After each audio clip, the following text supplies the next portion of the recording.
it's just a city park that's got high rises around it now and no Yep. trees. Like the change from what was created to the reality of sort of the evolving, changing life that Hmm. maybe breeds some of that despair.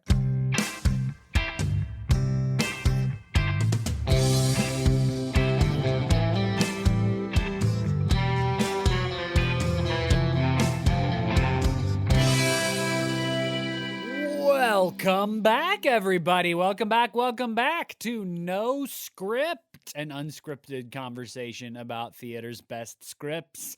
I'm Jacob Mann Christensen. And I am Jackson Nikolai. It's so good to be back with you. I know, this is so exciting. When I said welcome back this time, this was not like welcome back every week like it usually is. This is Right. welcome back after our break, welcome back after the end of a season, welcome to the beginning of a new adventure, season 9, Wow. everybody. Whoa.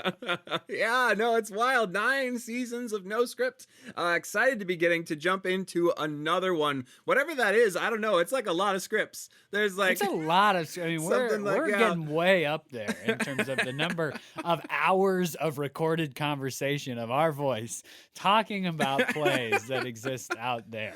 Yeah, it's been quite a bit. We're so glad that you all continue to enjoy the conversations and that you all are joining us in conversation online about these great plays. It's just great to have a chance to continue to talk about some of the best plays in theater, in the library of theater around the world. So I'm excited that we get to jump into another new season with all of you.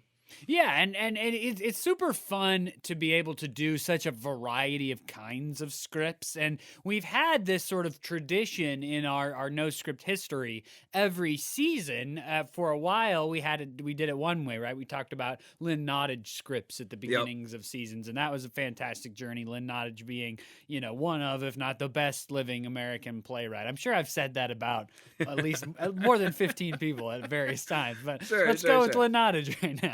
And then for a while we were doing the most recent Pulitzer winner, and that was great. And now we're heading out into the unknown. Yeah, we're Today's ranging. script is a Pulitzer Prize winner from the past, but it's an interesting pairing with next week's script, so we're trying that out a little bit too. It's a new journey. It's a new day. Many things are staying the same, but some things are changing. Just little things. It's fine. And we're to kind of ameliorate, what's the word, to make the change a little bit better.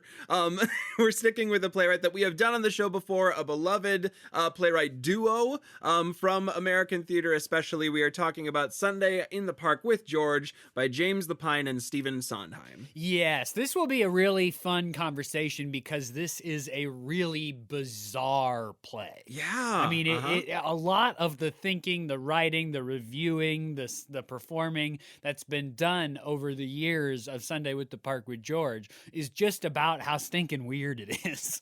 I mean, it's really two musicals that are sort of loosely stitched together by having the same cast and then some reoccurring themes and different. I mean, it'll just be very interesting. And it's an interesting pairing with next week because we don't do a ton of musicals on the show, but this week and next week we're doing musicals that were both written in the early 80s, both by sort of famous musical people in the theater scene. So that'll be fun to do too. But we'll just see how those two scripts kind of exist in conversation, probably mostly next week when we discuss Little Shop of Horrors, of course, the Alan Menken musical.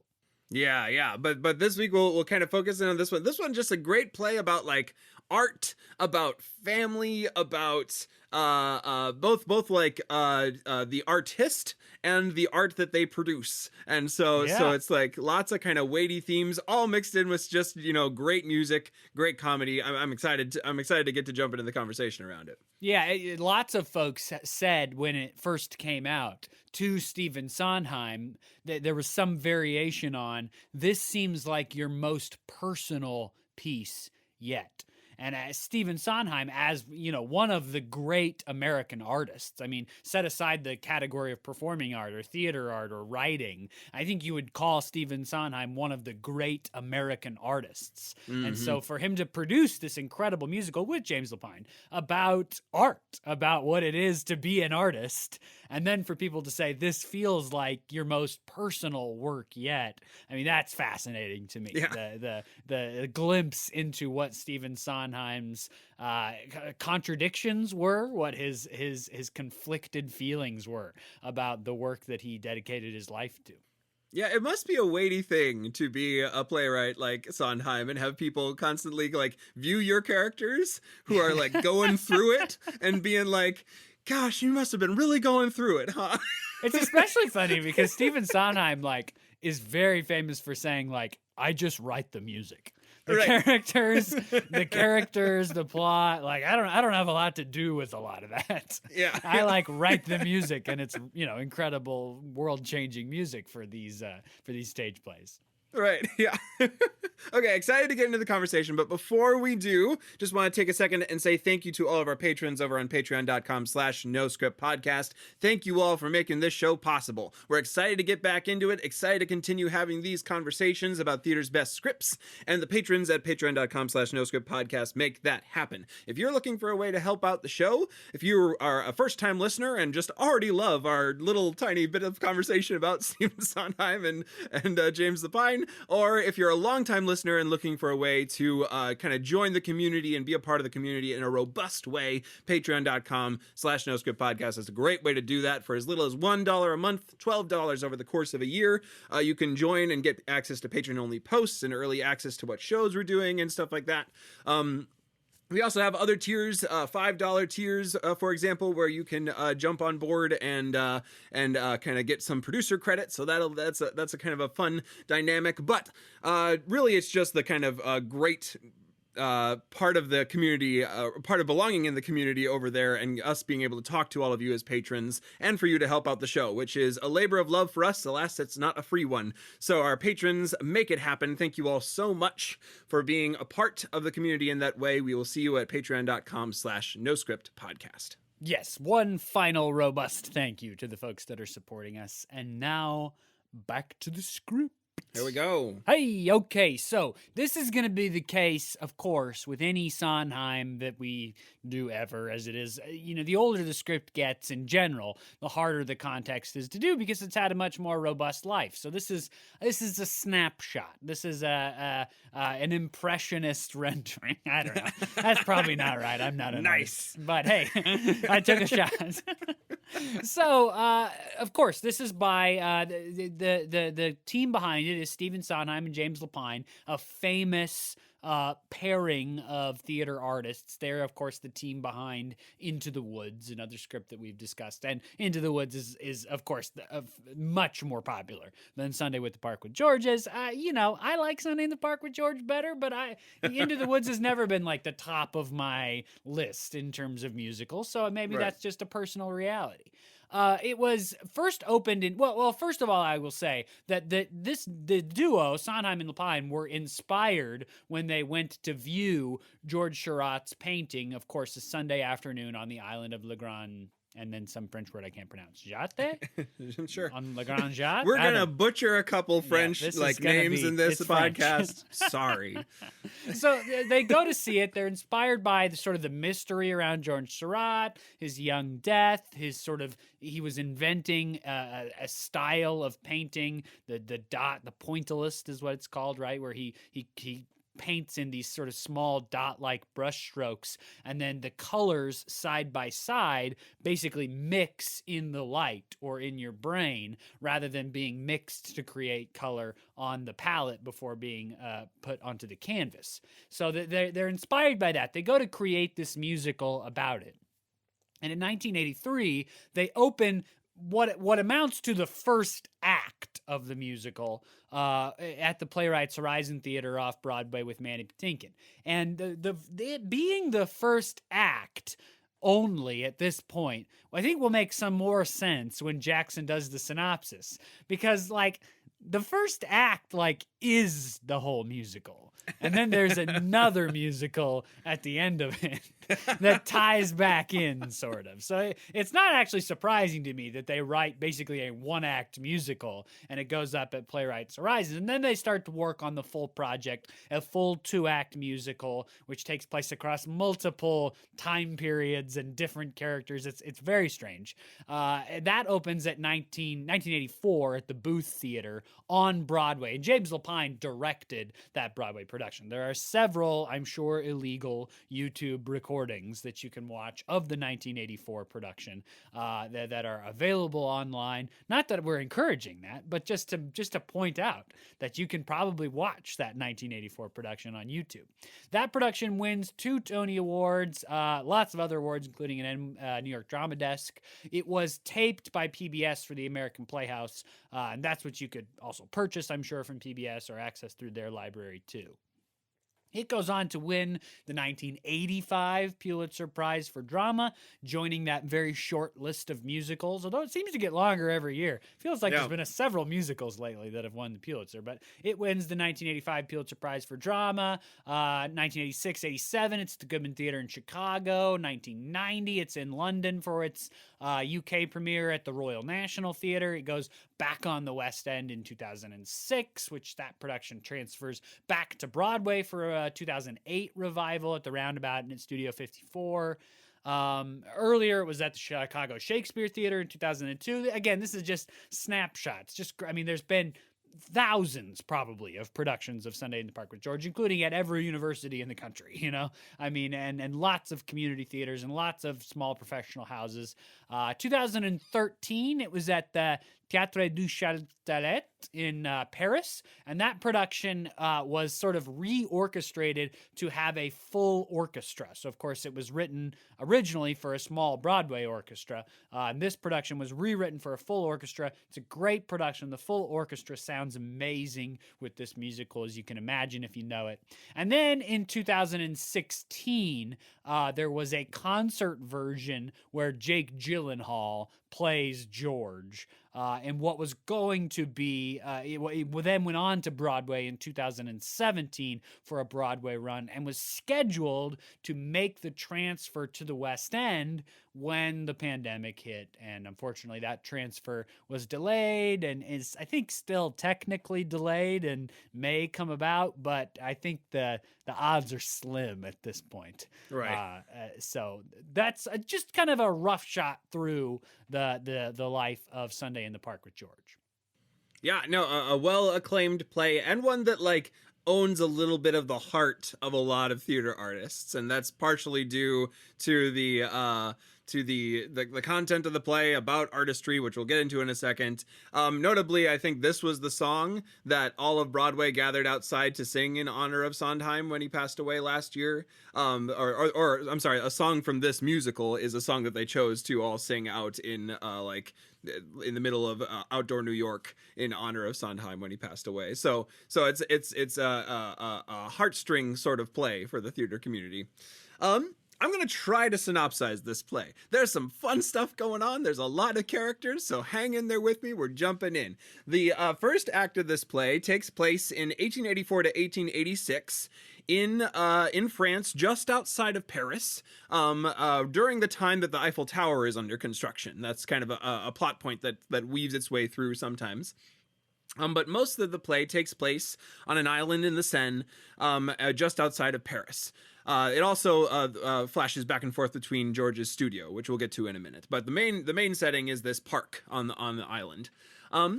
The play centers on George, who is a painter, and his muse, his girlfriend, his accomplice in some ways, but also the artist in her own right, Dot, who is the play starts and you have the two of them at the park and he's trying to paint her. Really, the play though starts with this sort of magical moment where George comes out and monologues a little bit about creating this painting from a blank canvas. And so slowly the park kind of materializes with all these different characters, including Dot, who comes out and sings a great song about the difficulty of holding still and concentrating as George tries to paint her. Now that introduces a bit of a dynamic for George. George is this mono-focused individual oftentimes. He is focused on his art, he's focused on his painting, he is oftentimes quite rude to Dot, and kind of goes up and like moves her and keeps her in place, etc. And much of the action of the early part of Act 1 is around Dot being discontent with his level of distraction from her, and his focus on the painting, while also getting a view into George and his sort of mentality about producing this painting. We find out from another scene that another one of his paintings has been released, and it's kind of met to mixed reviews. People like are fascinated by him because he's always in the park painting, but not always enjoying his company because he's rather brusque. He has a friend named Jules who is kind of an accomplished painter, an accepted painter that he's trying to right, quote friend named Jules, who he's trying to get the painting shown to, but he's in his study kind of working on this new form of art, an art that combines visual art and color and light with science and the way your brain works. And so he's kind of trying to invent this new thing.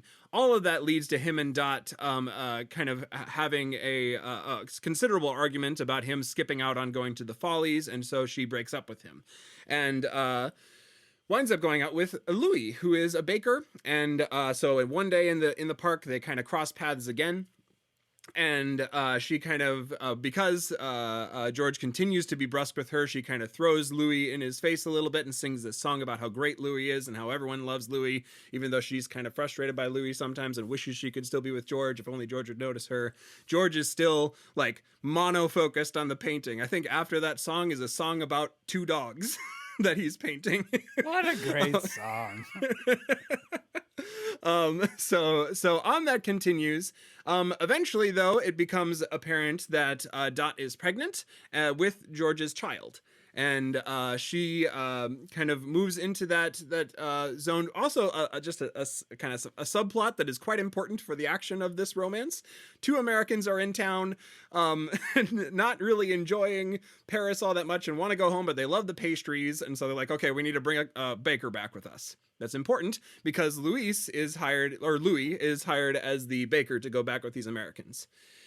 Dot goes to George's study. The painting is just about done. Jules is coming over to view it, and she comes and says, you know, I'm probably going to be leaving with Louis and your unborn child. What do you think about that, basically? And George is like, how dare you? How dare you kind of bring this to me? And she just like continues to offer him the chance to tell her not to go. He refuses to do so. He has a line about like, why do you need me to say what you know is true? And she just has a continued line about just, I need to hear you say it. So they miss each other quite a bit in that scene. Jules comes in, views the painting, is like aghast by it to some degree, doesn't understand it, doesn't understand the pointillism, doesn't understand why no one has like really good faces, and decides to leave. George runs back in, tries to talk to Dot a little bit, but eventually Dot leaves. Another heartbreaking song occurs. Listen to it; it's great. And she leaves. And what follows is a kind of final scene in the park, where George is still painting. Dot shows up with their child, who she's named Marie, and tells him that she's leaving with Louis for America. That's where the Americans are from, obviously. And so off they go. Big number at the end where he kind of constructs the painting, the famous painting, the Sunday afternoon on the island of La Grande Jatte. Is how I'm going to try to say that word. And big number at the end. Pretty famous song at the end. A Sunday. And the act ends with them frozen in this kind of still life.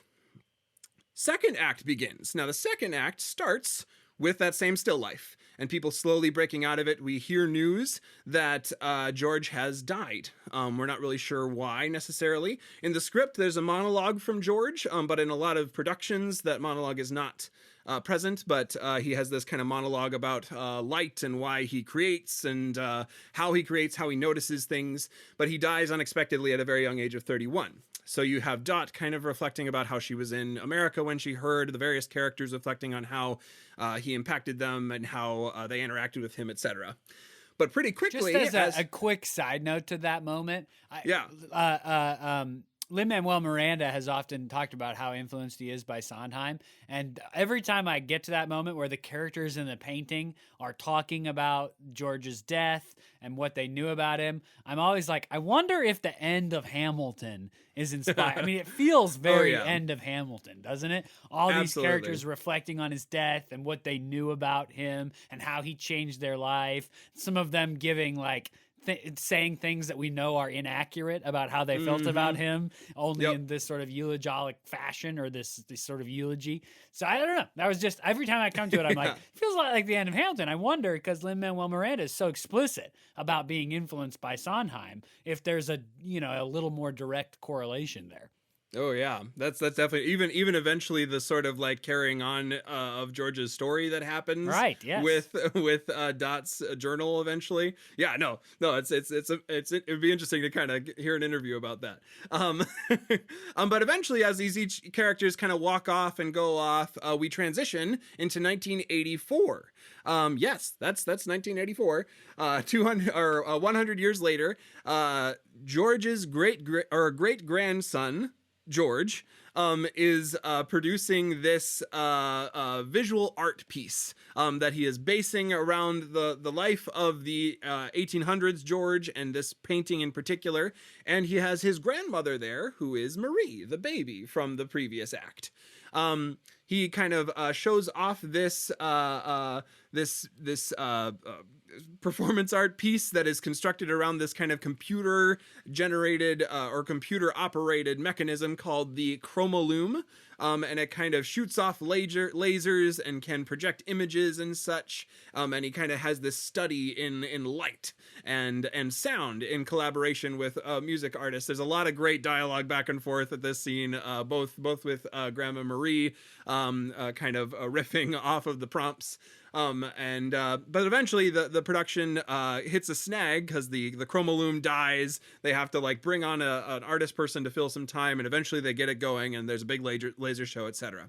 Follows is a pretty important song about putting it together, and this is where we see the current George's dilemma, which is he's trying to do his art, but he doesn't have the money to do his art, so he has to keep making all these connections with different people who don't really understand his art in a similar way that 1800s George's art wasn't really understood. 1900s George's art is this kind of laser show, and he has to kind of fight people's or fight the urge to be angry at people even as he needs their money and connections and such. That scene eventually ends with this kind of touching moment with Grandma Marie, who is reflecting on the painting that is there that this whole performance art piece was about, and how her kind of connection with her mother Marie and her love for 1900s George, and saying how Marie would have, or I'm sorry, her mother Dot, she is Marie, and how Dot would love to see what this 1900s George is doing. He creates things, etc. She eventually is taken off stage, and we transition to the next scene where George and his partner, whose name escapes me at the moment, but he's the kind of technician, and Dennis. thank you, Dennis, who kind of puts together the machines while George kind of controls the display and the art and the descriptions and stuff like that. He comes up with the ideas, and Dennis makes them happen. They have gone to the island of Le Grand Jatte, Le Grand Jatte, and are installing this piece there at the request of the French government. And it's completely different. What used to be a kind of a beautiful park along the Seine is this kind of urban-ish center now with one tree that they take a picture next to as they're installing it. And what you get in this scene, you find out that Grandma Marie has died, and George is kind of grappling with that. And he's grappling kind of more largely with his art in general and his place in the art world, whether he can do meaningful work. Dennis is also kind of grappling with this. He's like, I got to go back to NASA because this is too stressful, and decides to leave him. So George is kind of in the park. A pretty notable prop that I have forgotten to mention at this point is a book. Marie or Dot really in the first scene is trying to learn how to read. So it's this grammar book that she keeps some notes in as she slowly learns how to read. Marie keeps this book and passes it on to George, and George discovers, and Marie discovers, that in the back of the book, Dot has written all these notes about 1800s George. he opens up the book, begins to read it in this park after Dennis has left, and the sort of visage of Dot appears and kind of talks with him a bit about both how he is similar to his great grandfather and about how art is a really important thing. Often repeated line, I believe, by Marie is art and children are the two things that you want to leave behind you. And so what kind of transpires in that last scene is the ghost or the visage of Dot talks to George and in a way says some of the things that she would have wanted to say to 1800s George, and 1900s George talks to Dot and kind of gets this kind of vision of meaningfulness and impactfulness of art as slowly the urban center fades away and the park returns in this sort of vision with all the different characters from the painting that all kind of come up and meet George as he reads off the notes of Dot in the back of the grammar book. And you get kind of the two Georges joined in that one moment as the play ends with the kind of final line about how blank space is the most exciting opportunity that an artist can have.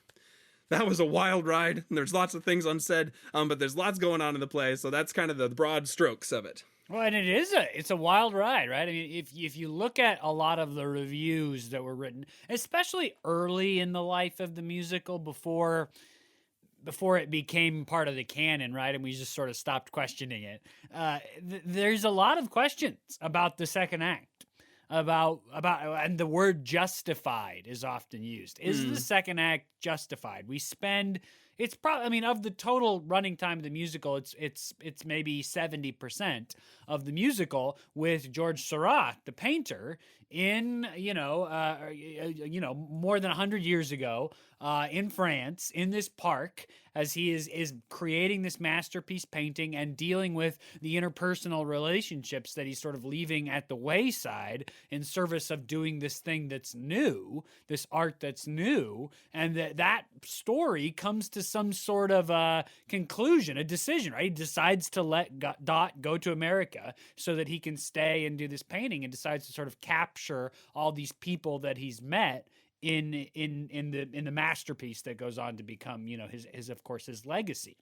And then, we have intermission and we transfer more than 100 years into the future to a museum where his great grandson is doing like robot art with lasers and it's a totally different character, of course played by the same actor, so there's some generational stuff. And then that George goes back to France and meets the ghost of Dot. So it is a little bit like, what is this, like a consistent, are we supposed to interpret George Seurat the painter and his journey through the journey that his great grandson goes on in the second half of the play? Like, are we as the audience supposed to read them as one character and thus one journey? Or is this two musicals stitched together by some thematic and some character, associations? Right. I think the commentary, the question of commentary, or what is the play trying to say, is kind of at the core of what you're talking about. Like, what is the big like takeaway of these two scenes? Is there anything to draw them together? And I think some of that has to do with the cut shortness of the 1800s George. Yeah, that's George's a great life. He dies at 31, like really soon after the events of the play, or the events of Act 1. And so you kind of have his story is cut short. He arrived at a similar moment though as 1900s George did, where he had enough exposure, enough connection to people. Connection is a big theme in especially the second act, but also in the first act. He kind of over and over says to himself, "Connect, George." And you kind of have him kind of starting to get these people to see his art, but ultimately he never an important line, he never sells a painting, and he never really sees the acclaim that his paintings eventually generate. 1900s George is at a similar moment and is asking himself a similar question of, can I sustain this? Can I keep going? Is there worth in this art? And I think that's the drama, at least, of the second act, is what happens if you have more time and can continue to move on and persevere in art and try to keep creating. Yeah, so we got 1880s George Seurat and 1980s George, and you have made maybe some more comparisons between them than I think I would. I think there's a lot of interesting differences between the. For example, Yeah. in the George Seurat, the painter from 1880, the criticism that he receives over and over, especially from Jules. Jules is this older painter who he respects his opinion a lot, and who kind of serves as the art critic for that portion. There's a different version of an art critic that comes back later for the 1980s George, the laser artist. Right. But the 1880s George has this friend, right, serves as a critic. So the critical reception that George Seurat receives, at least as Stephen Sondheim and James Lapine imagine it, is basically a criticism of his being new. Right, he's trying to do this new comp thing that's a combination of science and art, where the paint colors aren't mixed on the canvas; they're mixed by your eye and by light. And the criticism is basically, this is not how painting is done. This is, and George says over and over, I'm not painting for you. I'm trying to do something new. Why do I have to paint like everybody else? But the criticism comes back to haunt him over and over. This is not what painting is. This is not what we do. So this is not going to work. And as you point out, he's never paid for any of his paintings. In fact, I don't think he even really gets a show, at least in the context of the musical. I don't know if that's true for George Seurat's real life, but in the context of the musical, we never really see any of his art garner any reception, really.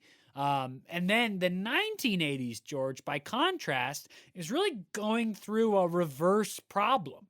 He's done this same art installation basically over and over with small variations, like this chromaloon light sound music show. He's on like the 7th iteration of this particular piece, and virtually everybody around him is like, it was really cool when you started, and Right. now it's like you're on the 7th one.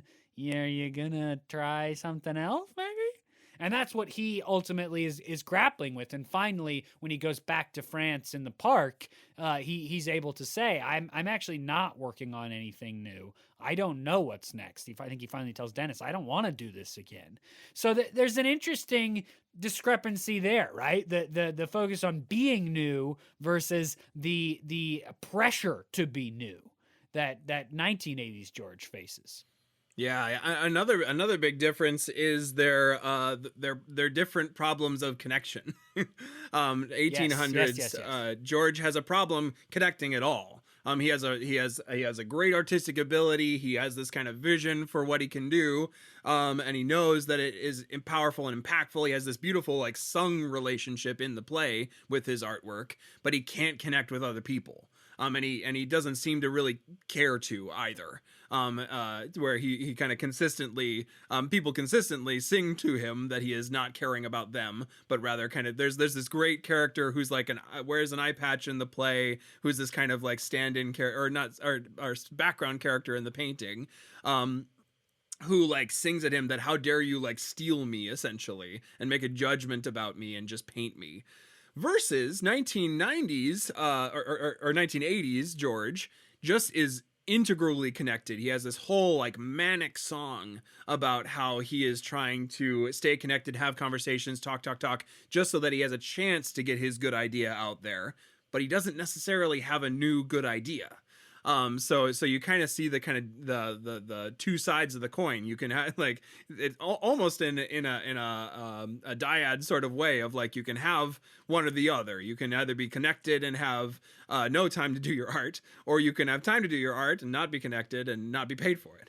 Yeah, I think the two Georges very much represent the sort of danger of art as a career, right? One way or the other. If you're going to invest all of yourself to become the genius that George Seurat we now know as, right? It's necessarily going to impact the rest of your life and your ability to have the rest of your life, right? And then on the flip side, if you have this community of financial support and you're celebrated and you're making all this money by making all these political and in 1980s George calls them political. That's not me reading into them. These connections to have to finance your work.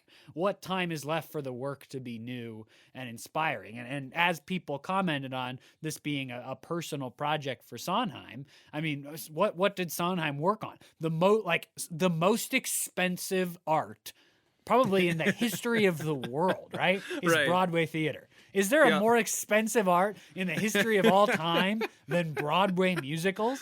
I mean, Right. Sondheim had to have constantly be fundraising, I would imagine. This is me speaking, as I imagine some of the things that Sondheim did were in order to be able to produce the kinds of things that he produces. There are also interesting little weird connections. Like I wonder about this, Jackson. The Jules, the art critic character and painter from the first part, from George Seurat's life, calls his work, or there's at least a discussion around his work being mechanical.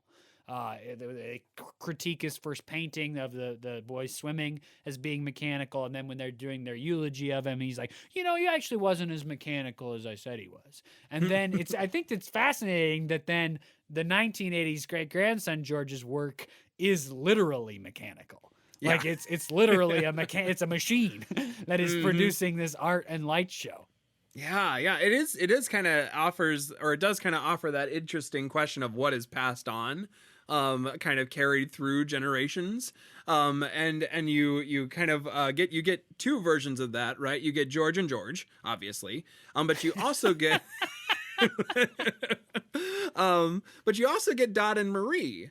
You get both those characters, or pairs of characters, are played by the same actor, so there's a lot of visual synthesis between the two. But you also have the two of them get pretty extensive time to display their worldviews, and that's sort of like joining of values between them, at least. Both Georges are very focused on art, very focused on trying to generate something new and something creative. And both Dot and Marie are kind of focused on this sort of art, certainly, but the sort of act of creating in community with people. You have Marie talking about how art and children are the things you want to leave behind you, because they have this sort of like staying power and beautiful addedness to the world. And you have Dot kind of consistently talking to George about trying to connect and make things together and try to like at least go out somewhere together. And so you kind of get to see those generational values getting passed down and working themselves out across 100 years. And there's an interesting way that the script theatricalizes, and I don't know, this may be Lapine more than Sondheim, but there are several times throughout the play, it becomes sort of an established mechanic of the play, where characters step out of the scene and leave behind some sort of visual artistic representation of themselves. And different productions imagine this differently. The script has a particular way that they've written it. When Dot leaves the scene, for example, to talk to the audience, but her body like stays in the moment, she steps basically out of her dress.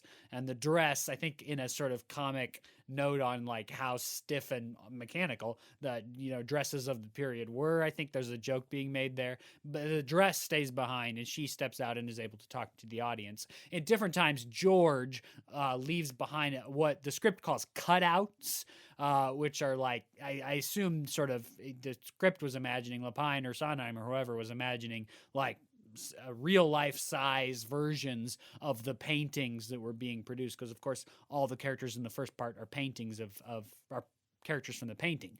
And then George, the 1980s George, redoes that in the museum, where he's having all of these financial conversations in that incredible song, and he leaves behind cutouts of himself all over. Now, again, different productions do that differently. For example, some productions have used screens and projections to do all of them. So when Dot steps out of the scene, she doesn't step out of her dress. It's just a projection on a screen of the figure from the paint. So there's lots of different ways to imagine it. But regardless of how you've done it, there is this sense of stepping out of the present life and leaving behind some sort of visual stagnant I think stagnant maybe is a more important word there. Representation of yourself in the life moment. Yeah, and there's a lot of like interesting control about those sort of stagnant or frozen things.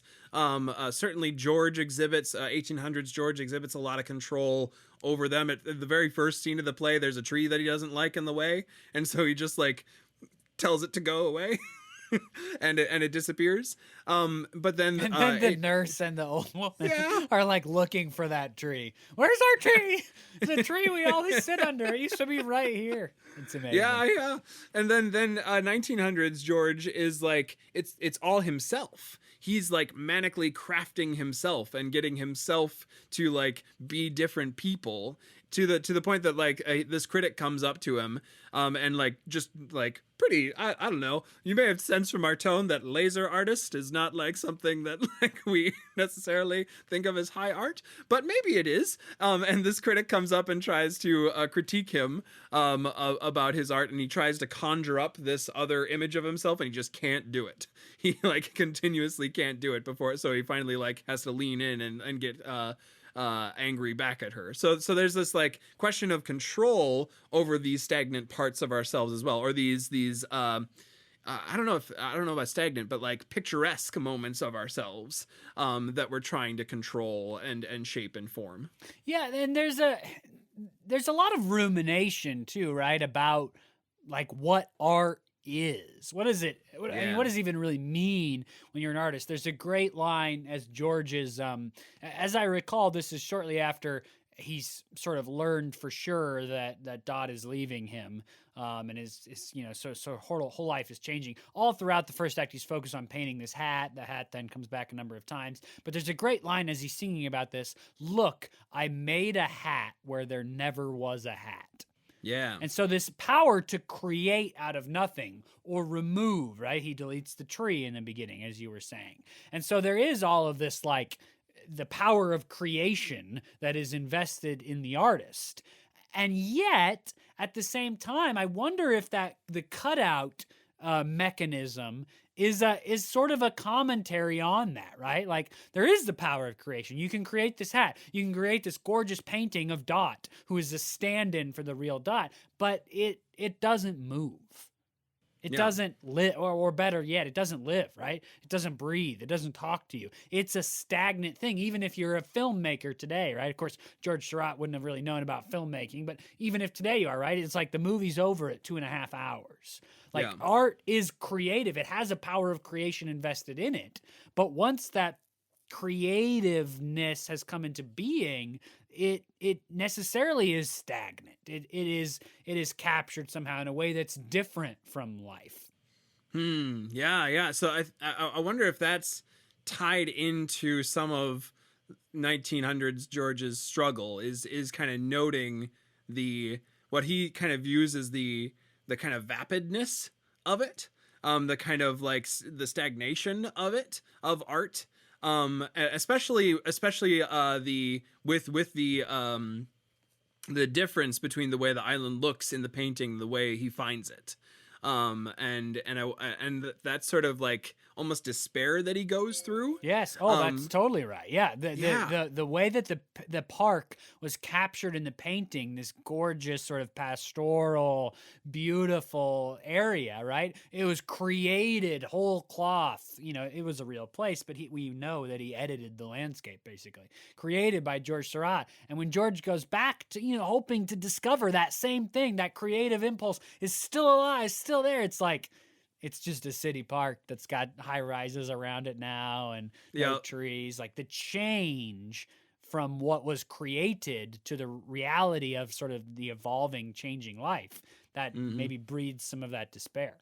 Yeah, which is just like a perfect tee on which to set the ball that is then knocked out of the park by Dot showing up and kind of giving him the sort of beautiful connection to those characters from that time. This play is full of characters that we haven't named and probably won't have time to name, but each of them have their own little stories and ways that they're weaving through. You really get the sense in Act 1 that this park is just full of people's stories. And while 1800s George couldn't connect with the people and like hear their stories, he was able to kind of see a part of them and put them in this painting that lives on forever and ever, or at least for as long as there is media on which to view it.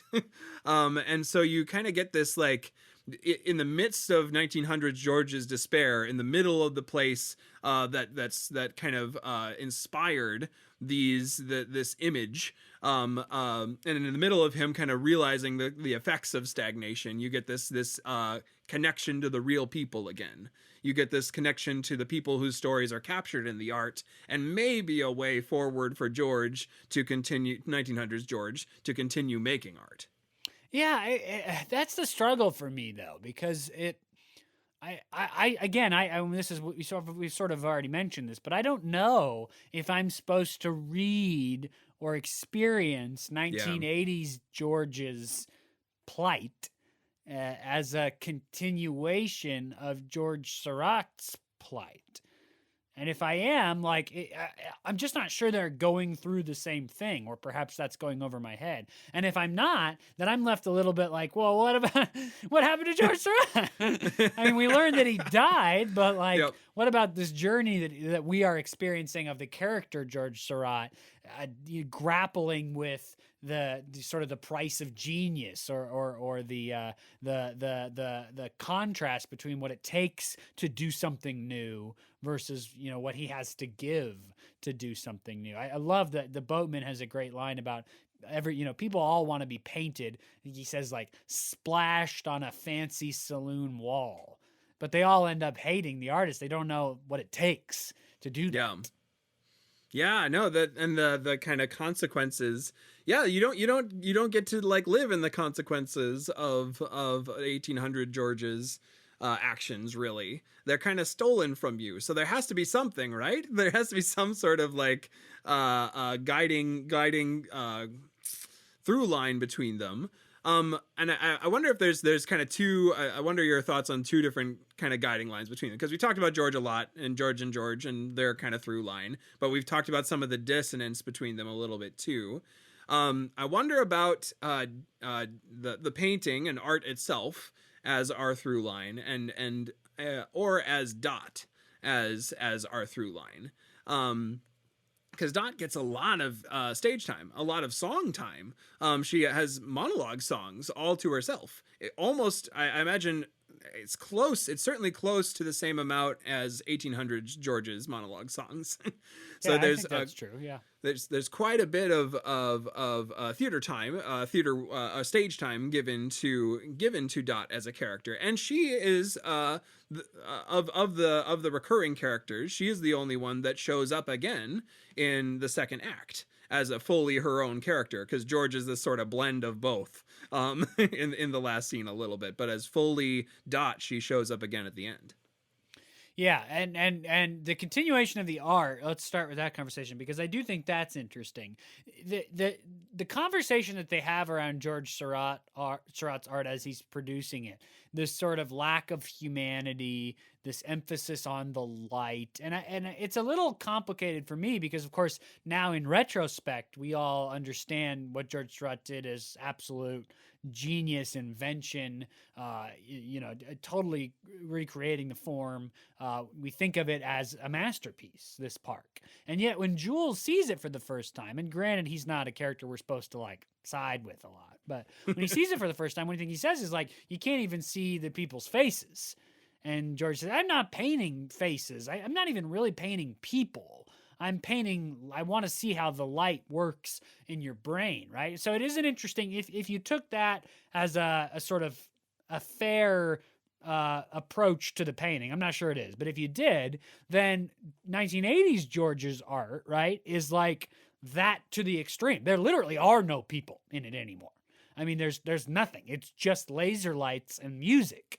The total humanity, the whole idea of, here's an interesting point. One thing that they say about George Seurat, right, a number of the characters, is that he picks his subjects really well. Like the subject of the paintings, and that's of course the whole idea of the park painting, is that it's lots of subjects in this, tons of people scattered in this park. So there is a capturing of the humanity of it, even if maybe that's not quite understood. But in 1980s George's art, like, is there even really a subject to that art? It's literally just light and music. And that, of course, it's that furthest extreme pushing of what the character George Seurat claims that he's trying to do in the 1880s. So that is an interesting through line, right? I mean, if that human had lived 100 years and was still a young man 100 years later, would this be the kind of art he was doing? And would he Yeah. be literally divorcing himself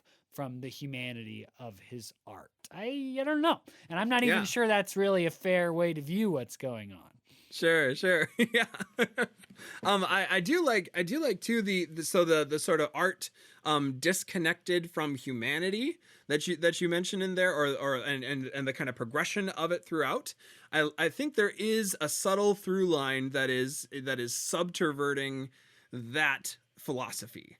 Because even as George moves away from, or 1800s George moves away from Dot towards this painting, towards this science, towards trying to explore more and more and more, he puts 4 versions of Dot in the painting, or at least Marie claims that he does. There's the kind of obvious one, the main one with her in the parasol, but then she's sitting on the ground in 2 different forms, and in the background as well, a very similar looking character. So you have this this sort of question about how connection to people still pervades his art, even though he moves against it so much. You also have 1900s George, and he has it's hard because this act is so small and you're so taken by surprise. There's lots of little pieces in it though about like his relationship to his wife, who he has moved away from. They've divorced, they've lost connection there. His art does not focus on humanity at all, or on people's actual physical forms at all. He tries to bring in this like story, right? His family's story, but even that he's resistant to letting his grandma like tell it fully, who, even though she kind of ranges off a little bit. So I think some of his journey then too is towards finding that humanity to infuse back into art, into his art specifically. So I wonder if that doesn't like carry us through this like movement away from humanity back towards humanity in art, and the kind of tension of that as the 2 characters try to navigate it.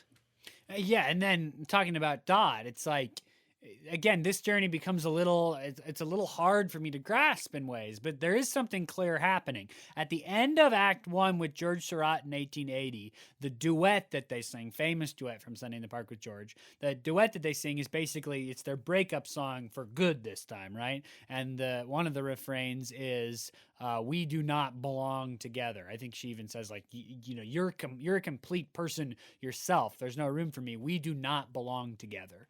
And she goes off to America, and of course George Seurat dies, and blah, blah, blah, blah, blah.